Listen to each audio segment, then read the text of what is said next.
জয়পুরহাটের কালাইয়ে বাড়ির গোসলখানার পাশে লাগানো গাঁজার গাছ সহ হারেস মণ্ডল নামে এক ব্যক্তিকে আটক করেছে মাদকদ্রব্য নিয়ন্ত্রণ অধিদপ্তর।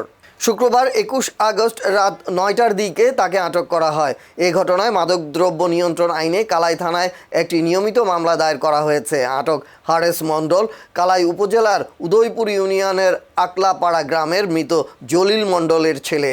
মাদকদ্রব্য নিয়ন্ত্রণ অধিদপ্তর সূত্রে জানা গেছে, গোপন সংবাদের ভিত্তিতে মাদকদ্রব্য নিয়ন্ত্রণ অধিদপ্তরের এসআই সিরাজুল ইসলামের নেতৃত্বে অভিযান চালানো হয়। এ সময় হারেস মণ্ডলের নিজ বাড়ির গোসলখানার পাশে লাগানো একটি গাঁজার গাছ উদ্ধার সহ তাকে আটক করা হয়।